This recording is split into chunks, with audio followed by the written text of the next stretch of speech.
What's up, Shantae fans and people in general? Dark Visor here. Another episode of Pixel Effect. Thankfully, we were able to get another one out. As some of you know, Shantae, the original Game Boy Color game, is now adult on Nintendo Switch system. It is $9.99. And if you never played it, this is how Shantae got her start. So, if you got a Switch, check it out. One thing I will say that people are finding out, the original Shantae game is probably one of the more hard games. Like, if I had to compare it to something recently, I want to say I compare it to Beach Mode, honestly, in Half Genie Hero. The most recent thing I can think of that was really hard in the Shantae game was Beach Mode. The original game is very hard. It is not, I won't say it's just brutally hard, but it's if you jump from the recent games going back to this game, there are a lot of quality of life changes they've made over the years to the series. So going back to the first game, you're going to see a lot of stuff that's changed over time, like her dances, transformation speeds, stuff like that. Enemies don't stop moving when you're trying to transform. A lot of quality of life changes they've done over the years. And the first game is much harder. You get more damage taken. Enemies take much longer to kill. All kinds of stuff like that. But still a good game. Still a good game. And if you never had it, try it out. Limited run games, the physical versions should have gone out now if you pre-ordered that back when they were doing the Shantae launch. Regular versions have went out. The collector's editions should be going out relatively soon. I have recently got an email saying make sure that you have your addresses set before April 27th, which is, Tuesday. So that tells me that it's more than likely about to ship pretty soon when they're locking down dates like that. That means like, hey, same thing with Kickstarts. It's like, hey, make sure this is right. We're about to get ready to start shipping these things. Maybe not this week, but seeing that date's come out, more than likely they're going to start shipping in May, I want to say. If not at this weekend, I want to say sometime in May. Maybe the first 2 weeks of May. Hopefully. So there's that. Also in other news, which is kind of surprise, April 30th, Matt from, as you know, the creator, Matt and Aaron, the creators of the Shantae series, is going to be having a AMA in Limited Run's Discord. Basically, it's an open-ended question session with him. Now, you may not get your question answered because there's going to be a lot of people in there, but it's going to be a kind of an open-ended discussion about the series and stuff like that. And you can ask questions or have questions ready on the Way Forward AMA room on the Limited Run's Discord server.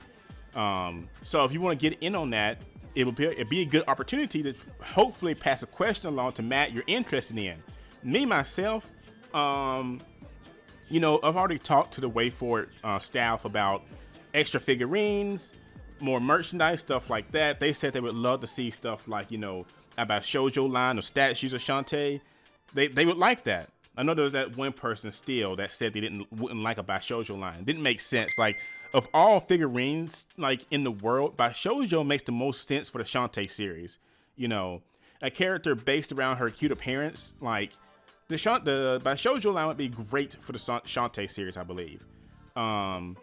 So if I had to join that discussion, the question I'd probably ask myself, I want to know more about the Shantae lore. That's my biggest, I won't say gripe or complaint, just I guess I don't want to say a query. That's the biggest thing I think about the Shantae series. I hate that we have to wait so long in between games and we get nothing in between.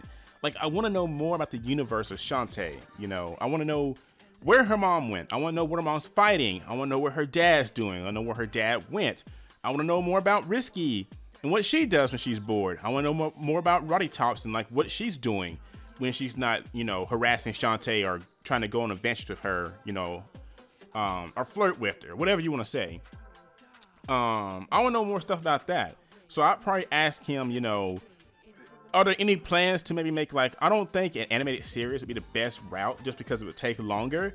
And again, with the animated series, you can only do so much, if you're limited to a certain number of episodes. I think maybe I would like to see, I won't say a manga, because I don't know if Shantae would be able to get a manga. It would need a certain company would probably back with them more than likely, but a comic maybe I would like, because again, the having to wait between games and stuff to get bits and pieces of story is it's nice and all at first, but after a while, when you start wanting to really get into the lore, it becomes kind of a headache trying to put together, honestly. Look at Resident Evil. Now, not everybody agrees with Resident Evil and how the story has gone and stuff, and you have those people out there who gripe and moan, like, where my zombies at? I try to find a funny way to say zombies, like, I can't do baby talk very well. Like, where are my zombies at? I can't do it, But I see so many people on Twitter and Facebook who get upset over the Resident Evil series saying, where's zombies, where's tank controls and all this stuff, and excluding tank controls, there's no zombies because the game was never based around zombies, It was based around biological weapons made by a company. The zombies were just an offset of the virus leaking out their organization building into a city nearby. The games have always been about them trying to produce weapons to sell in wars that can fight other countries and stuff and other people and have intelligence behind them to do it.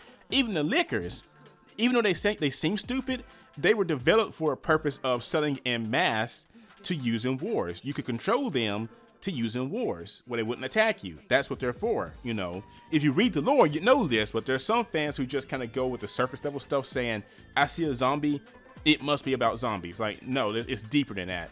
Same for Shantae. But the only thing between Shantae, you don't have anything to fill those gaps. Resident Evil has at least, 14 games under its belt to fill in gaps and even some stuff that's not canon to the series.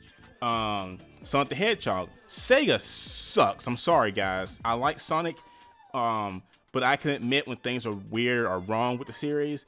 Sonic is horrible when it comes to Sega and storytelling. They don't know how to tell a good story. If their lives were on the line, they would not know how to tell a good story.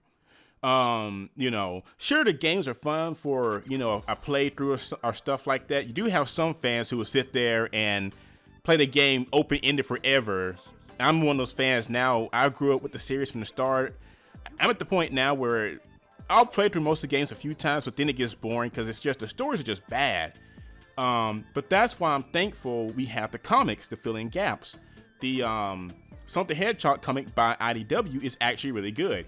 If you never read it, give it a try. As a long-time Sonic fan from like the early 90s, I can tell you guys, it's actually really good. It's kind of what I wanted Sonic to always be, like with Sonic 06 and stuff, because it was meant, even though it was a bad game, yes, it was meant to be like a rebooting into like a more mature, darker storyline for Sonic. And I feel like IDW's kind of gotten that good mix of comedy, yet they have good dark stories, like the fight with Neo Metal Sonic, the Metal Virus arc, which just ended. A lot of the stuff they do is pretty good. I'm hoping they can keep that pacing up, because right now it's kind of hit that kind of, I don't want to say a plateau. It's kind of hit that area where they're kind of repeating stories, or they're kind of like in that, it doesn't seem that threatening right now. It could change, because I think right now the Zeddy are back, the guys from Sonic Lost World. They're back again already in the comics, and it's kind of like they're not really a threat, but the comics have at least fleshed them out to make them more interesting. Because just based on Sonic Lost World, I thought they were stupid characters. They just look goofy. The whole bright color things just annoyed me. But the IDW comics have really fleshed the characters out somewhat, and I'm hoping they keep to growing that. But yeah, at least the comics kind of give us more to fill in between games, because Lord knows when Sega's gonna make a new Sonic game. There's rumors of them re-releasing Sonic Colors, which I did not care for, with this goofy storyline. But we don't know what we're going to get new with Sonic. The 30th anniversary, you think they hype it up, here's teasers, here's like these short trailers, teasing a new game. We haven't got jack diddly squat. I don't know what Sega's doing. I mean, hopefully they're taking their time, but at the same time, it's like, they're going to really have to blow this next game out the water, or else it's just going to be like, I just know when I look at websites and I see what's game of the year, Nintendo's usually leading the way with their, first party games like Mario and Zelda, which have been around at the same time as Sonic. And Sonic is never up for a game of the year, except maybe Sonic Mania. But the 2D games, I don't count so much just because it's hard to mess up a 2D game. But then I side-eye at Sonic Episode 4 and I say, God, that game was pretty bad. But Sonic Mania was good, and they had fans help with that game. But anyway, I gotta stop myself, guys, because I'll go into a rant about Sonic. I can do that later. Today's just about Shantae. But yeah, the main thing was just to, announce to you guys that Matt will be having that AMA on the Limited Run Discord server. I'll post a link in the description. It's going to happen April 30th at 2 p.m. Pacific time. So make sure you jump on there and start asking questions of what you like to ask. Any question you want, basically. Again, he may not can answer all of them, but I'm pretty sure he'll try to do some big heavy hitters, so jump on there. Fair warning also, if you do join that Discord, if you join the Shantae section, go ahead and mute that section, just because there's a lot of fans in there right now, and it can get annoying because you have fans of just, when you open up a Discord like that and just let any fan in, it can get to the point where it's annoying, where it's just any fan trying to basically either post art 24/7 or just these discussions that go in like the worst direction possible. Some people try to argue with you about stuff. You'll see varying opinions, of course, so if you don't want to be burdened with that, just forewarning, so. But anyway, go in there and check that out, guys. And that's pretty much it for right now. But I will talk to you guys later. I just want to go ahead and mention that what's going to happen. And nothing else Shantae related. I know somebody asked me in the comments on a past video, is it just Switch for the original Shantae game? For right now, WayForward has said yes, it's just Switch. Future consoles could be a possibility in the future, but for right now, it's looking like it's just going to be on the Switch. So until then, I'll keep an eye open for you guys. And if they mention any other systems, I'll let you guys know. But for right now, it's just Switch. But anyway, for now, guys, I'll talk to you when the Limited Runs Collector's Edition ship. I'll let you guys know. But yeah, until later, guys, be safe out there. Have a good night. Stay pixelated.